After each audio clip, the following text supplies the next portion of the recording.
you? My name is Priscilla Jimenez, and this is my storytelling speech. And this is my audience.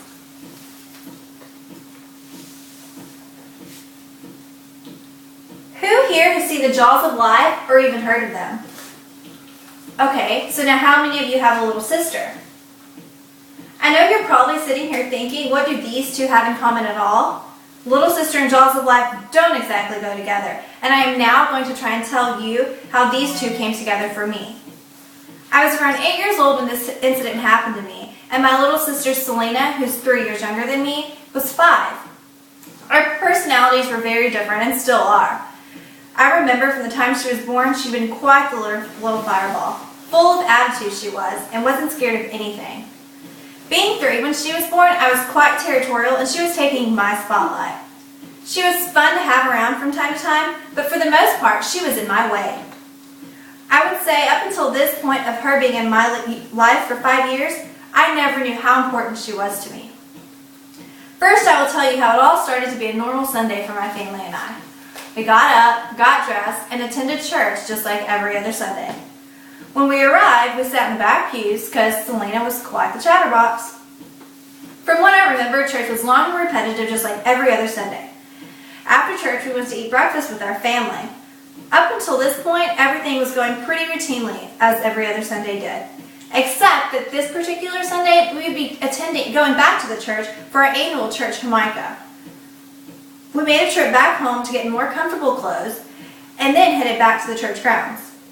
Our annual church Jamaica was always so exciting for us because it was set up outside, and there were lots of games and prizes for us. So many people from all around the town came to enjoy the good food, games, and live music.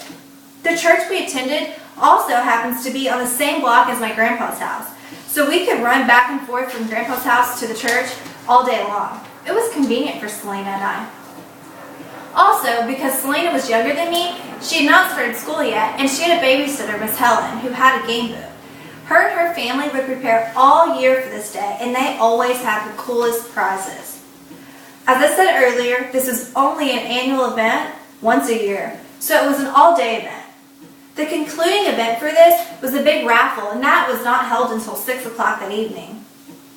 Selena and I, being only 8 and 5, grew tired towards the end, so conveniently, we walked back to Grandpa's house and began to play in the back of Dad's truck. This is where our Sunday became quite eventful. Like I stated earlier, Selena, the little fireball that she was pretty daring to say the least.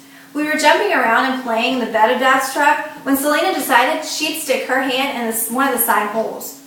It was really fun, and we were full of laughter because every time it would get a little bit stuck and she would wiggle it out. We laughed and laughed until she couldn't get it out. Selena, get it out. Hurry, Dad's going to get mad, I exclaimed.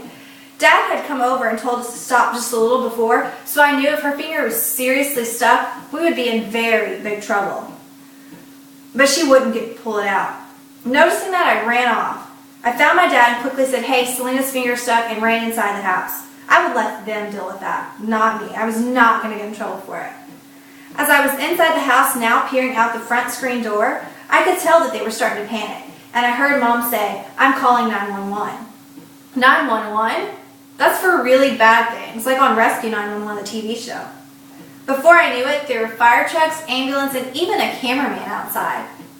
By this time, some people from the church had even saw the commotion going on, and they came over to see what it was. This was becoming scary. I could hear Selena screaming over the top of everything, and all I could do was cry. Nobody would let me go out of the house, so now all I could do was look out from the screen door. Being only 8 years old, this was unbelievable, and I couldn't get to my mom, dad, or my little sister. Then comes a loud noise from outside. They were cutting her hand off. No. I could hear my aunt's Jaws of Life. What? They used the Jaws of Life on Rescue 911. They couldn't be using it on my little sister.